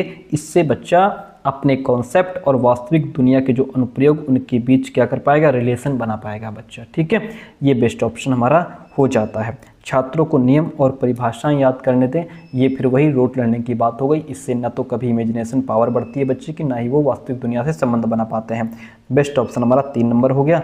हम बढ़ेंगे नेक्स्ट क्वेश्चन की बात करेंगे। अगला प्रश्न हमसे कहता है, रचनात्मक मूल्यांकन के लिए काम की प्रगति को दर्शाते पोर्टफोलियो एक प्रभावी प्रणाली है, क्यों? देखिए, रचनात्मक मूल्यांकन के लिए हमारा जो भी वर्क है उसकी प्रोग्रेस को दिखाने के लिए पोर्टफोलियो जो है ना, वो एक बहुत अच्छी चीज़ है, एक प्रभावी प्रणाली है। सर पोर्टफोलियो समझा दो पहले। देखिए, पोर्टफोलियो क्या होता है पहले दोस्तों? पोर्टफोलियो एक ऐसा कलेक्शन होता है, एक ऐसा संग्रह होता है, एक ऐसा दस्तावेज होता है जिसमें किसी भी बालक के द्वारा एक निश्चित समय में जो भी उसने काम किए हैं, बालक ने जो भी प्रोजेक्ट बनाए हैं, जो भी एक्टिविटीज़ की हैं, बच्चे का सोच विचार, है ना, और उसने जो भी क्रिएटिविटी की हैं, उसका जो भी लर्निंग प्रोसेस है, वो सारा कुछ इसमें कलेक्ट किया जाता है। ये एक ऐसा दस्तावेज है पोर्टफोलियो, जो छात्र की जो लर्निंग जर्नी रही है ना, कि बच्चे ने जैसे सीखा है, ठीक है, उसको दिखाता है। ये उसका सारा डाटा इसमें लिखा जाता है, ठीक है। पोर्टफोलियो हमारा सिर्फ फाइनल रिजल्ट नहीं दिखाता, पोर्टफोलियो सिर्फ फाइनल रिजल्ट नहीं दिखाता प्यारे दोस्तों, ये दिखाता है कि छात्र कैसे सीख रहा है, कैसे सोच रहा है, कैसे फिर उसमें इम्प्रूवमेंट कर रहा है। इसलिए ये रचनात्मक मूल्यांकन के लिए बहुत उपयोगी होता है। अब पोर्टफोलियो समझ लिया, अब क्वेश्चन का आंसर कीजिए। रचनात्मक मूल्यांकन के लिए काम का जो प्रोग्रेस है उसको दिखाने के लिए पोर्टफोलियो एक प्रभावी प्रणाली है। क्यों प्रभावी है? क्योंकि वे मूल्यांकन की प्रक्रिया में छात्रों को शामिल करते हैं, या फिर वे व्यक्तिगत छात्रों की प्रगति के बारे में अंतर्दृष्टि प्रदान करते हैं। यहाँ पे शिक्षक ये समझ पाते हैं कि छात्र किस क्षेत्र में सुधार कर रहे हैं, ठीक है। तो ये भी ठीक है। यहाँ पे वे मुख्य रूप से अंतिम उत्पाद की प्रस्तुति पर ध्यान केंद्रित करते हैं। ये जो अंतिम उत्पाद की बात कर रहा है, ये क्या है? ये रचनात्मक मूल्यांकन नहीं है, ये समेटिव असेसमेंट है। क्या है? ये हमारा समेटिव असेसमेंट है, ठीक है। रचनात्मक मूल्यांकन प्रक्रिया पर केंद्रित होता है, ना कि सिर्फ अंतिम उत्पाद पर। ठीक है, ये यहाँ से हट जाएगा। वे छात्र अधिगम के ठोस सबूत पेश करते हैं, ये तो बात बिल्कुल ठीक है। यहाँ पे छात्र अपने अधिगम के ठोस सबूत पेश करेगा। ठोस सबूत का मतलब जैसे अगर कभी निबंध लिखवाया गया तो बच्चे ने जो निबंध लिखा, जो कविता लिखी, उसको इसमें कलेक्ट करके रखा जाएगा पोर्टफोलियो में। ठीक है, और मान लीजिए बच्चे ने कोई प्रोजेक्ट बनाया, वो इसमें रहेगा। बच्चे ने कभी साइंस लैब में कोई जो है प्रयोग किया, उसकी रिपोर्ट इसमें इंक्लूड रहेगी। ये सारे ठोस सबूत होते हैं। ठीक है, बच्चे ने कभी कोई आर्ट में कोई चित्र बनाया, वो इसमें इंक्लूड रहेगा। बच्चे ने कोई मूर्ति बनाई, कोई तस्वीर बनाई, कोई स्कैन बनाया, है ना, वो सारा इसमें इंक्लूड होता है। ठीक है, और ये सारी चीज़ें इसमें आ जाती हैं। तो यहाँ पे हमारा क्या हो जाएगा, ऑप्शन ए भी राइट है, बी भी राइट है, डी राइट है। ये सिर्फ अंतिम उत्पाद की बात नहीं करता, ये हट जाएगा, बाकी ए बी डी ऑप्शन हमारे राइट हो जाएगा प्यारे दोस्तों। ठीक है, चलिए अगला प्रश्न लेते हैं, और प्रश्न हमसे कहता है शिक्षार्थियों के बीच व्यक्तिगत भिन्नताओं को संबोधित करने के लिए एक शिक्षक को क्या चाहिए। भाई जो बालक हैं हमारी क्लास में ना, वो क्या हैं, उनके अंदर व्यक्तिगत भिन्नता होती है। क्या होती है, उनके अंदर व्यक्तिगत भिन्नता होती है। बच्चे अलग अलग जाति, धर्म, समूह, समुदाय से आते हैं, अलग अलग भाषा बोलने वाले, अलग अलग कल्चर के बच्चे होते हैं, तो ये व्यक्तिगत भिन्नता होती है। व्यक्तिगत भिन्नताओं को नज़रअंदाज कर देना चाहिए, ये तो गलत बात है। हम नज़रअंदाज कभी नहीं करेंगे, हम व्यक्तिगत भिन्नता को अनदेखा नहीं करेंगे। हम क्या करेंगे, जो व्यक्तिगत भिन्नता है उसी के हिसाब से बच्चों को पढ़ाएंगे। ठीक है, भिन्नताओं को मानव विविधता की प्रत्यक्ष विशेषता के रूप में मानना चाहिए, ये बात बिल्कुल सही है कि जो भिन्नताएं हैं ये मानव विविधता की एक प्रत्यक्ष विशेषता है। प्रत्यक्ष विशेषता यानी कि ये जो पॉइंट ऑफ व्यू है, ये जो है कि ये कहता है कि हर विद्यार्थी अलग होता है, उसकी सीखने की जो स्पीड है वो अलग होती है, उसका इंटरेस्ट अलग होता है, बैकग्राउंड तो अलग अलग बैकग्राउंड से तो आए ही हैं, उनका समझने का तरीका सब कुछ अलग होता है। तो एक टीचर को इसे मानव विविधता का एक स्वाभाविक हिस्सा मानना चाहिए, ना कि कोई समस्या। हम ये ना कहें कि यार अलग अलग भाषा बोलने वाले बच्चे आ गए, अब सबको हम अलग अलग कैसे पढ़ाएंगे, एक बहुत पढ़ने में तेज है, एक स्लो है, एक तो मंदबुद्धि बैठा है, हम इनको कैसे पढ़ाएंगे। ये नहीं होना चाहिए, ये कोई समस्या नहीं है। हम उनको उनके हिसाब से इंडिविजुअल डिफरेंसेस के बेस पे बच्चों को सिखाएं। ठीक है, तो यहाँ पे ये तो बात ठीक है। सभी शिक्षार्थियों के लिए एक अनम्य और समान पाठ्यक्रम लागू करना चाहिए, ये तो गलत हो जाएगा ना भाई। अलग अलग सीखने वाले बच्चे हैं बेचारे, तुम पाठ्यक्रम सबके लिए सेम अपना रहे हो, ये गलत बात है। मतभेदों को असामान्य और एक प्रकार की कमी, हम कमी इसको कभी नहीं समझेंगे, इसलिए ये भी गलत हो जाएगा। बेस्ट ऑप्शन ये है कि जो भिन्नताएं हैं ये मानव विविधता की प्रत्यक्ष विशेषता के रूप में हम इसको मानेंगे, इसलिए ऑप्शन में जो सेकंड है वह राइट हो जाता है। और हम बढ़ेंगे नेक्स्ट क्वेश्चन की तरफ।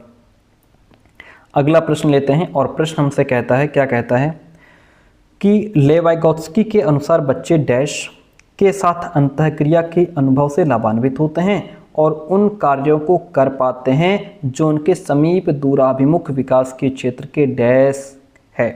भाई लेवाइगोत्स्की बात किसकी करते हैं, लेवाइगोत्स्की कहते हैं कि जो बच्चे हैं वो अधिक जानकार अन्य, जो मोर नॉलेजेबल अदर्स हैं। ये तो ठीक है कि वाइगोत्स्की कहते हैं जब बच्चे अपने से ज़्यादा एक्सपीरियंस होल्डर व्यक्ति के साथ बैठते हैं तो वहाँ से कम्युनिकेशन करके, संवाद करके, बातचीत करके बच्चे जो है बेहतर सीखते हैं, अपने ज्ञान को और बढ़ाते हैं। ठीक है, और बात अच्छी है भाई, जब हम अपने गांव में, घर में जब बुजुर्गों के साथ, पेरेंट्स के साथ बैठते हैं तो हमें वो एक्सपीरियंसेस मिलते हैं रियल लाइफ के, जो हम अपने जीवन में कभी किसी विद्यालय से नहीं पढ़ पाएंगे, है ना, वो हमें वहाँ से मिलता है।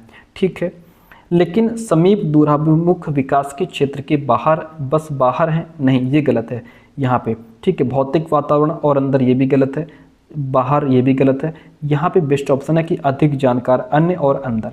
वाइगोत्स्की के अनुसार बच्चे जो हैं वो मोर नॉलेजेबल अदर्स, जब अपने से ज़्यादा एक्सपीरियंस व्यक्ति के पास बैठेंगे, उनके साथ इंटरेक्शन करेंगे, उनके अनुभव से वो लाभान्वित होंगे, उनके अनुभव जानेंगे, उनके एक्सपीरियंसेस को जानेंगे, है ना, और अपने कार्यों को कर पाते हैं जो उनके समीप दूराभिमुख विकास के क्षेत्र के अंदर है। यानी कि वो ऐसा काम जो उनकी जैसे मान लीजिए ZPD, जो जोन ऑफ प्रॉक्सिमल डेवलपमेंट की बात हो रही है, आइए इसको मैं डिटेल में समझा देता हूँ।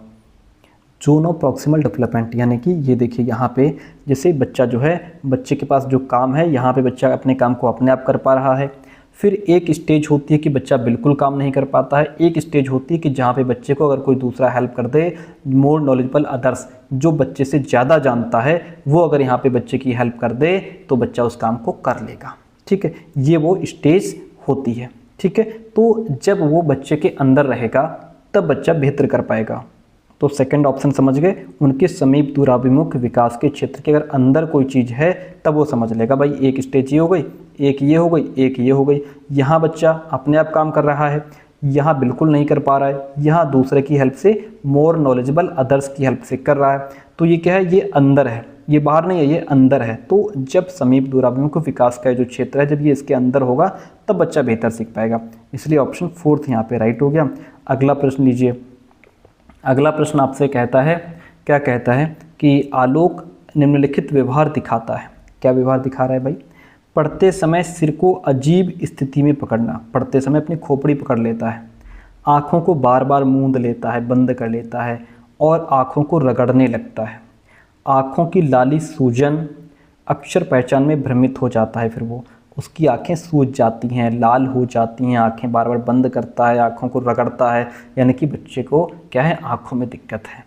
यह किसके संभावित लक्षण हो सकते हैं? सिंपल सी बात है, ये बच्चे को जो है भाषा की समस्या तो इसमें है नहीं भाई, उसकी आंखें लाल हो रही हैं, सूज रही हैं, इसमें ASD भी नहीं है, इसमें दृष्टि संबंधी समस्या है बच्चे को, क्या है यहाँ बच्चे को विजुअल प्रॉब्लम है, बच्चे को यहाँ देखने में दिक्कत हो रही है, तभी उसकी आंखें लाल हो रही हैं, सूज रही हैं। Option 4 is the right one in this question. ठीक है, अच्छा अब यहाँ पे ये जो है भाषा की समझ की समस्या, ये अफेजिया से जुड़ा है। ये किससे जुड़ा है?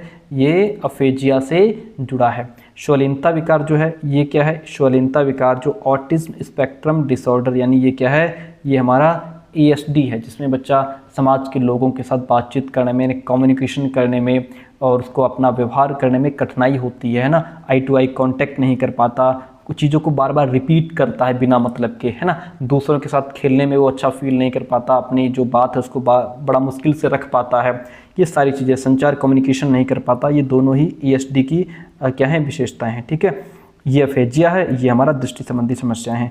Option 4 is the right one in this question. अगला प्रश्न लीजिए। अगला प्रश्न आपसे कहता है कि पाठ्यपुस्तकों और मीडिया में विभिन्न जेंडर का प्रतिनिधित्व कितना और किस तरीके से किया जाता है। ऐसा अगर हम क्वेश्चन बच्चों से पूछ रहे हैं तो किसको प्रोत्साहन मिलेगा, इससे किसको प्रोत्साहन मिलेगा? देखिएगा, जेंडर स्थिरता मजबूत होगी, जेंडर पहचान मजबूत होगी, जेंडर भूमिका की नम्यता हतोत्साहित होगी, यानी कि डिस्करेजिंग जेंडर रोल फ्लेक्सिबिलिटी, या फिर जेंडर रूढ़ियों पर सवाल उठेगा। देखिए, ये जो क्वेश्चन है यहाँ पे कि पाठ्यपुस्तक में यानी किताबों में, मीडिया में जो विभिन्न जेंडर हैं इनका प्रतिनिधित्व कितना और किस तरीके से किया जाता है, ये छात्रों को मीडिया और पाठ्यपुस्तकों में जो मौजूद जेंडर भेदभाव है लड़के और लड़के के बीच, ये उसकी पहचान करने में और उस पर चिंतन करने के लिए बच्चों को प्रेरित करेगा। ठीक है, उस पर ये क्या करेगा, जेंडर रूढ़िवादिता पर सवाल उठाएगा। ये एक आलोचनात्मक यहाँ पे शिक्षा का उद्देश्य दिख रहा है हमको। ठीक है, तो ये क्या है, ये जेंडर रूढ़ियों पर सवाल उठाएगा। Option 4 is the right one in this question. अगला प्रश्न लीजिएगा। 23 नंबर क्वेश्चन कहता है, एक प्रगतिशील कक्षा में आकलन डैश होता है। कैसा आकलन होता है? यहाँ पे वस्तुनिष्ठ होता है, ऑब्जेक्टिव होता है, समेटिव होता है, नॉर्मेटिव होता है, फिर डायनामिक होता है। प्यारे दोस्तों, यहाँ पे देखिएगा, जो एक प्रोग्रेसिव एजुकेशन है, जो प्रोग्रेसिव क्लासरूम है, यहाँ बच्चे का जो आकलन होता है वो डायनामिक होता है, गतिशील होता है। गतिशील का मतलब ये है कि यहाँ पे देखा जाता है, समझा जाता है कि बच्चा समय के अनुसार उसमें कैसे प्रोग्रेस हो रही है। ठीक है, गतिशील मूल्यांकन क्या होता है? गतिशील मूल्यांकन का मतलब एक ऐसा मूल्यांकन जो ये चेक करता है कि जो छात्र है वो टीचर के सहयोग से कितना सीख रहा है। टीचर अगर उसको संकेत दे रहा है, टीचर अगर यहाँ पे एक फैसिलिटेटर की भूमिका दे रहा है, गाइड की भूमिका दे रहा है, तब बालक कितना सीख पा रहा है और प्रोग्रेस कैसे कर रहा है। ठीक है, वो होता है गतिशील मूल्यांकन। ठीक है, और जो गतिशील मूल्यांकन है ये वाइगोत्स्की के ZPD जो सिद्धांत अभी हमने पीछे बताया, ये उस पर डिपेंड करता है। ठीक है, गतिशील मूल्यांकन जो होता है इसमें शिक्षक ये देखते हैं कि छात्र को संकेत देने पर और जो थोड़ा मार्गदर्शन देने पर बच्चा कितना सीख लेता है। ठीक है, और समेटिव असेसमेंट की बात करें, योगात्मक की बात करें, तो ये मूल्यांकन जो है पूरा जब सत्र खत्म हो जाता है तो सत्र के लास्ट में दिया जाता है योगात्मक मूल्यांकन। इसके आधार पर बालकों को ग्रेड प्रदान की जाती है। वहीं पर अगर हम नॉर्मेटिव की बात करें, मानक संदर्भित की बात करें, तो ये छात्रों की तुलना दूसरे छात्रों से करता है। इसलिए ऑप्शन जो फोर्थ रहेगा इसमें, गतिशील मूल्यांकन होता है प्रगतिशील कक्षा में, ये कंटिन्यू चलता रहता है। ठीक है। और अगला प्रश्न कहता है कि निम्नलिखित में से कौन सा एक ऐसे प्रश्न का उदाहरण है जिसमें छात्रों को जानकारी का विश्लेषण करने की आवश्यकता होती है। जो भी इंफॉर्मेशन उसको मिली, अब वो उसका विश्लेषण करेगा, एनालिसिस करेगा। ठीक है। तो यहाँ पे कह रहा है कि कौन सा एक ऐसे प्रश्न का उदाहरण है, ठीक है, जिसमें बच्चा एनालिसिस कर रहा है। तो ये जो एनालिसिस है, ये जो विश्लेषणात्मक प्रश्न होते हैं, जहाँ बालक विचार करे, दिमाग लगाए, गहराई से सोचे, वो होते हैं विश्लेषणात्मक प्रश्न। ठीक है। पहला पॉइंट है कि टू किल अ मॉकिंग बर्ड उपन्यास का विषय क्या है। ये तो फैक्ट बेस्ड क्वेश्चन हो गया, इसमें बच्चा दिमाग नहीं लगाएगा, सीधे आंसर बता देगा कि इसका सब्जेक्ट क्या है। टू किल अ मॉकिंग बर्ड में लेखक प्रतीकवाद का उपयोग कैसे करता है। ये क्वेश्चन जो है हमारा, ये विश्लेषणात्मक प्रश्न है। इसमें बच्चा विश्लेषण करेगा। ठीक है। इसमें बच्चा विश्लेषण करेगा। कैसे विश्लेषण करेगा? इसमें बालक को उपन्यास पढ़ करके ये समझना होगा कि लेखक ने किस प्रतीक, ये जो बात हो रही है ना यहाँ पे प्रतीक की, ये जो सिंबोलिज्म की बात हो रही है, इसमें बालक ये पढ़ करके ये समझना होगा उसको कि लेखक ने किस सिंबोलिज्म का किस संदर्भ में प्रयोग किया है और फिर उसका अर्थ क्या है।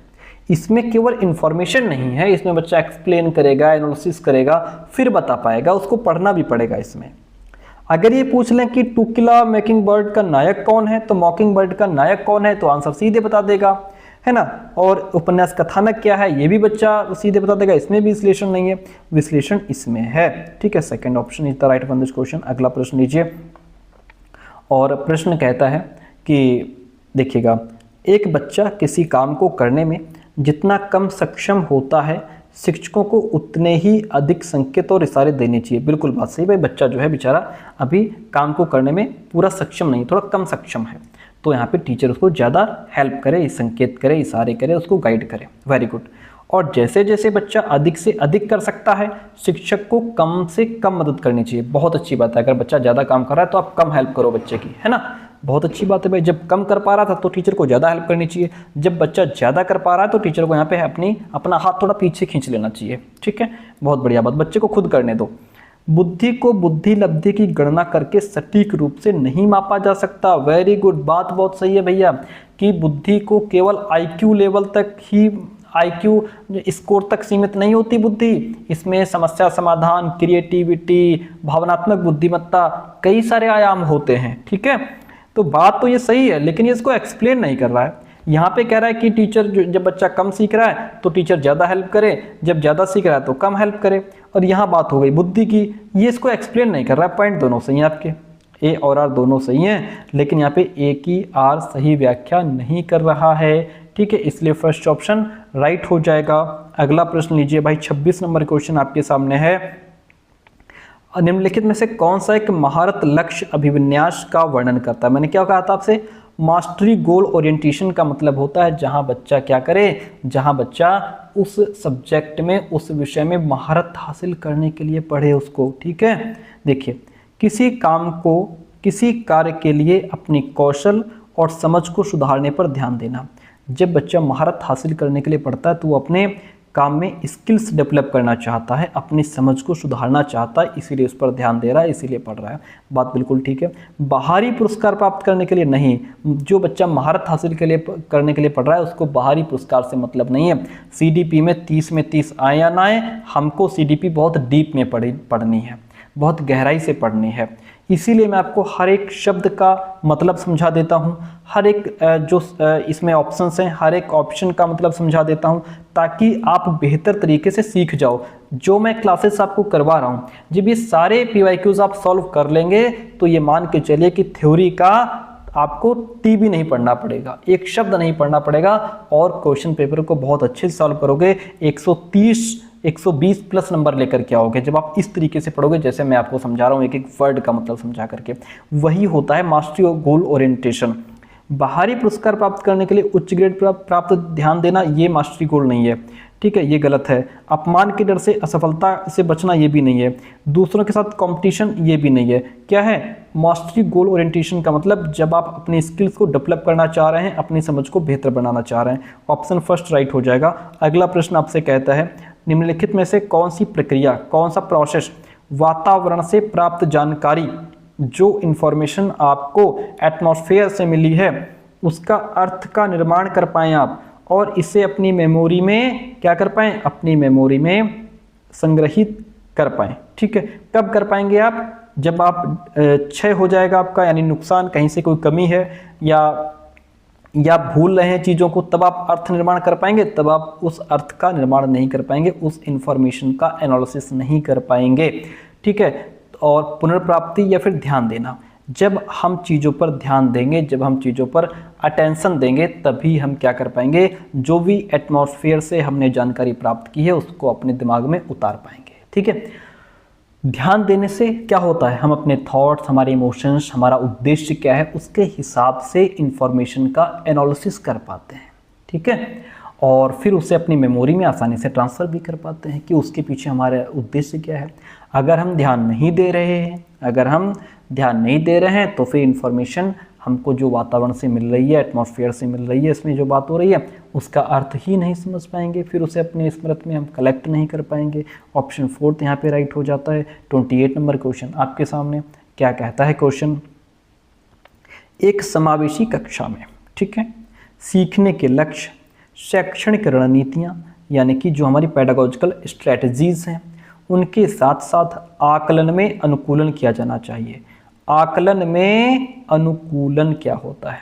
आकलन में अनुकूलन का मतलब क्या होता है? सर पहले ये समझा दो फिर आगे पढ़ाओ। देखिएगा, ये कह रहा है कि आकलन में अनुकूलन, इसका मतलब होता है कि जो छात्र जैसा है, जो छात्र जैसा है उससे उसी हिसाब से टेस्ट ले लो।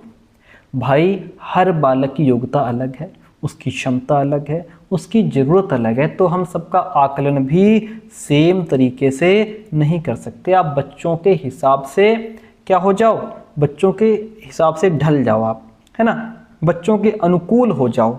यही आकलन में अनुकूलन है। बच्चों के अनुकूल हो जाना मतलब अगर कोई बच्चा जो है स्पेशल नीड्स चिल्ड्रन है, विशेष आवश्यकता वाला बच्चा है, तो उसको थोड़ा टेस्ट लेते टाइम, उसका आकलन करते समय आप थोड़ा उसको ज़्यादा समय दे दो, है ना। ये हो गया, आप बच्चों के साथ अनुकूल हो गए, यहाँ पे आकलन में अनुकूलन हो गया। और अगर छात्र को लिखने में कठिनाई है तो उससे आप ओरल क्वेश्चंस पूछ लो। ये हो गया आकलन में अनुकूलन, बच्चे के साथ आप बच्चे के अनुकूल हो गए।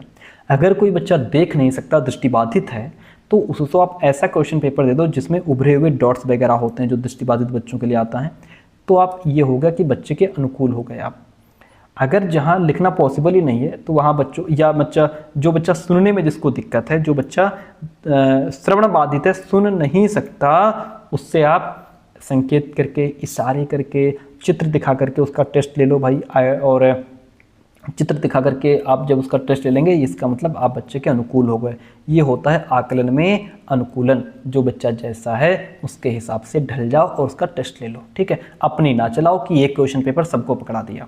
ठीक है, वेरी गुड। तो ये हमें आकलन में अनुकूलन करना चाहिए। समावेशन का दर्शन, जो फिलॉसफी ऑफ इंक्लूजन है, ये कहता है शैक्षिक दृष्टिकोण और मूल्यांकन के माध्यम से हमें जो भी हमारी पेडागोजिकल अप्रोच है और जो मूल्यांकन असेसमेंट है, उससे सभी व्यक्तिगत जो मतभेद हैं उनको समाप्त करने की वकालत करता है। नहीं भैया, हम व्यक्तिगत मतभेद को, इंडिविजुअल डिफरेंस को समाप्त नहीं करते, समायोजित करते हैं। समाप्त नहीं करते, समायोजित करते हैं, एंड नहीं करते, एडजस्टमेंट करते हैं। ठीक है, आए बस समझ में। प्यारे भाई, अगर हम यहाँ पे व्यक्तिगत मतभेद को समाप्त कर देंगे तो क्या होगा? फिर तो हम इंडिविजुअल डिफरेंसेस को ही खत्म कर देंगे ना। फिर तो हम ये भूल जाएंगे कि हर बालक की रुचि, क्षमता, योग्यता, उसकी भाषा, उसकी संस्कृति अलग अलग है। फिर तो हम सबको सेम तरीके से हाँकने लगेंगे। वहां पे समावेशी का मतलब ही खत्म हो जाएगा, जहां हम व्यक्तिगत मतभेद को खत्म कर देंगे। हमें व्यक्तिगत मतभेद को गले लगाना है, हमें व्यक्तिगत मतभेद को क्या करना है, गले लगाना है। ठीक है, ये ऑप्शन गलत है, ये बिल्कुल सही है। ये कह रहा है कि शैक्षिक रणनीतियों के हिसाब से आकलन में अनुकूलन कर लो, बच्चे के हिसाब से ढल जाओ, ये सही है, आर गलत है। ए सही है, आर गलत है। ए सही है, आर गलत है। ठीक है, आज का सेकंड लास्ट क्वेश्चन। और यदि आपको लगा हो कि हमने थोड़ा बेहतर करके समझाया आपको, तो आप कमेंट करके जरूर बताइएगा। अपने दोस्तों तक, कॉलेज ग्रुप में जहाँ जहाँ से शेयर कीजिए हमारे वीडियोज़। आप पठन वैकल्य या फिर जिसको डिसलेक्सिया कहते हैं। डिसलेक्सिया तो लगभग सबको रट ही गया है कि डिसलेक्सिया होता क्या है। डिसलेक्सिया का मतलब जहाँ बच्चा पढ़ने में, लिखने में, स्पेलिंग्स में मिस्टेक करे, जहाँ बच्चा साउंड में और लेटर के बीच में वो क्या कहते हैं, रिलेशन ना बना पाए, समझ ना पाए उसको चीज़ों को, वो डिसलेक्सिया होता है। ये एक न्यूरोलॉजिकल ध्वनियों को प्रतीकों, चिन्हों के साथ जोड़ने में दिक्कत होती है। यानी कि डिसलेक्सिया एक न्यूरोलॉजिकल स्थिति है जो बालक को ध्वनियों को प्रतीकों, चिन्हों के साथ जोड़ने की क्षमता को प्रभावित करती है ना भाई। यहाँ पे बच्चा जो है क्या है, यहाँ बच्चा जो भी साउंड है, जो ध्वनि है, साउंड और जो लेटर है, साउंड और जो लेटर है उसके बीच रिलेशन नहीं बना पाता। हम बच्चे से कह रहे हैं बेटा लिखो बी, बच्चा लिख रहा है डी, है ना। और मान लीजिए हम बच्चों से कह रहे हैं लिखो बा, बच्चा लिख रहा है दा। यानी कि साउंड और लेटर में भी दिक्कत करता है बच्चा, है ना।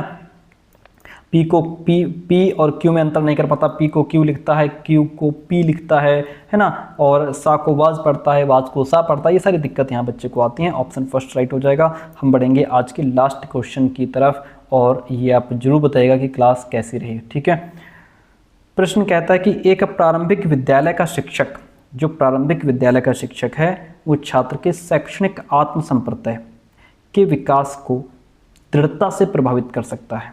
अब भाई शैक्षणिक आत्मसंप्रत्यय क्या होता है, एकेडमिक सेल्फ कॉन्सेप्ट, ये क्या होता है? ये जो है कि ये उस इमोशन को या फिर उस कॉन्सेप्ट को दर्शाता है। शैक्षणिक आत्मसंप्रत्यय ये उस धारणा को दर्शाता है जो कोई छात्र अपनी शैक्षणिक क्षमताओं के बारे में रखता है। जैसे मैं कहूँ मैं गणित में अच्छा हूँ, मैं मैथ्स में अच्छा हूँ, या फिर मैं मनोविज्ञान में अच्छा हूँ, मैं सीडीपी में अच्छा हूँ। ये क्या है, ये मेरी अपनी क्या है, सेल्फ कॉन्सेप्ट है। ये मेरा एकेडमिक सेल्फ कॉन्सेप्ट होगा, ये मेरा शैक्षणिक आत्मसंप्रत्यय होगा कि मैं अपने बारे में शिक्षा से संबंधित जानता हूँ। शैक्षणिक मतलब शिक्षा से संबंधित, आत्म मतलब अपनी आत्मा और अपने कॉन्सेप्ट के बारे में मैं खुद जानता हूँ कि मैं जो है सीडीपी में अच्छा हूँ, मैं कुछ नया सीख सकता हूँ। ये मेरा शैक्षणिक आत्मसंप्रत्यय हो गया। इस डेवलपमेंट को दृढ़ता से प्रभावित कर सकता है एक शिक्षक। कैसे? छात्रों को दंडित करके नहीं भाई, अब तो आप बच्चों को चुटकी क्या कहते हैं उसको, चकोटी कहते हैं उसको, वो भी नहीं काट सकते, है ना। और बच्चों को, छात्रों में स्वायत्तता और पहल का पुरस्कृत करके ऑप्शन ठीक लग रहा है। हम बहुत कम उम्मीद बच्चों से रखेंगे नहीं, बहुत कम अपेक्षा रखेंगे नहीं। यहाँ पे बेस्ट ऑप्शन ये है कि छात्रों में स्वायत्तता यानी कि rewarding autonomy and initiative in students. इसका मतलब ये है कि जो है अगर टीचर बच्चों को स्वायत्तता का मतलब यहाँ पे इंडिपेंडेंस, स्वतंत्रता से काम करने देता है, उनकी जो भी इनिशिएटिव, क्या कह रहा है यहाँ पे, इनिशिएटिव इन स्टूडेंट्स। इनिशिएटिव यानी कि उनकी जो भी पहल है बच्चे की, अगर वो उसकी सराहना करता है, उसको पुरस्कार देता है, तो बच्चों को लगता है कि जो उनके थॉट्स हैं, उनका एफर्ट है, उनके डिसीजंस हैं, उनको वैल्यू दी जा रही है, उनकी सोच को वैल्यू दी जा रही है। इससे उनका एकेडमिक जो सेल्फ कॉन्सेप्ट है वो मजबूत होगा। इनसे उनका सेल्फ कॉन्सेप्ट मजबूत होगा, वे अपने आप में विश्वास रखने लग जाएंगे। तो ऑप्शन यहाँ पे सेकंड राइट हो जाएगा। प्यारे दोस्तों, कैसे रही क्लास कमेंट करके ज़रूर बताइएगा और मिलते हैं बहुत जल्दी नेक्स्ट क्लास में। आपको रोज़ 6 PM हमारी क्लास मिल जाएगी और भी अगर हम कुछ बेहतर कर सकते हैं तो आप कमेंट करके बताइए। थैंक यू सो मच, मिलते हैं बहुत जल्दी नेक्स्ट क्लास में।